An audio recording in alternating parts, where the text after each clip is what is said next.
teori benang air. Kohesi berarti tarik menarik molekul yang sejenis, air dengan air, sulfur dengan sulfur, besi Fe dengan Fe, nitrogen dengan nitrogen, itu terjadi tarik menarik secara kohesi. Nah, kohesi pun tidak dapat berlanjut kalau tidak ada pelarut. Pelarutnya adalah air. Ikatan molekul yang berderet-deret mulai dari dalam tanah terus bersambungan di bulu akar sampai ke daun itu disebut teori benang air, ya. Jadi molekul air yang ada di daun meloncat ke udara yaitu pada peristiwa transpirasi. Jadi pengiriman air dari dalam tanah menuju ke sel-sel tadi, sel xilem, melalui parenkim menuju ke kambium, terus menuju ke atas sampai di permukaan daun dia terlepas airnya. Nah, itu terjadi evaporasi, tapi pengirimannya disebut peristiwa transpirasi, transportasi. Ingat transpirasi, ingat transportasi. Nah, jadi semua itu membutuhkan air. Itu dari teori benang air. Nah, semua ini akan mengalami hambatan bila ada pohon peneduh. Bila kelembaban tinggi tapi penguapan tidak ada di daun, otomatis daun akan keriting-keriting. Daun akan melekuk-lekuk sehingga permukaan daun tidak rata. Otomatis evaporasi mengalami hambatan.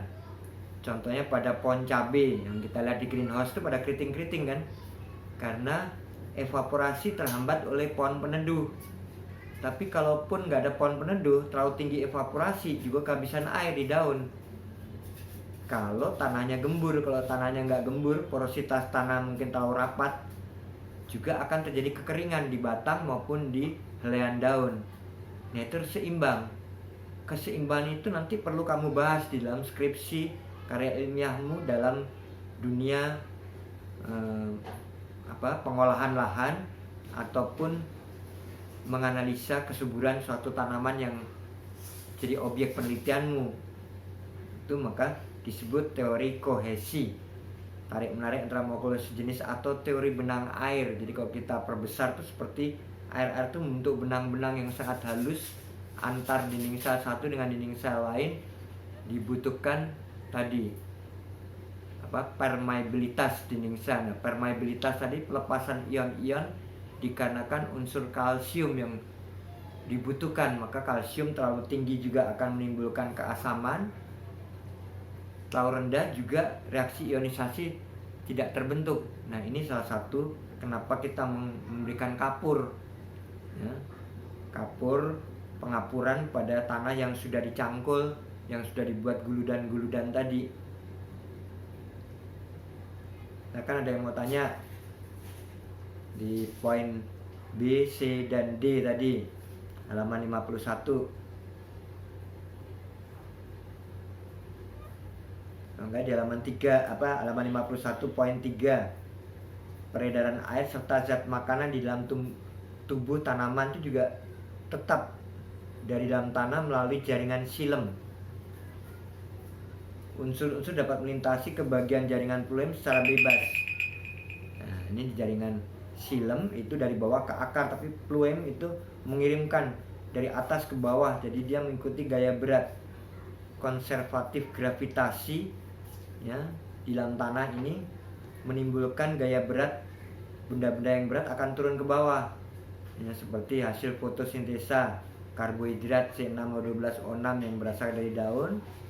Kalau dia larut dalam air, airnya akan berat, maka dia akan bergerak menuju ke lapisan bawah daun, ke ranting, batang, sampai dengan akar. Itu akibat peristiwa gaya berat, jatuhnya benda.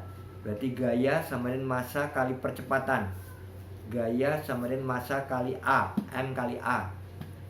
Itu searah medan konservatif gravitasi. Tapi kalau dari bawah ke atas, itu menentang gradien gravitasi.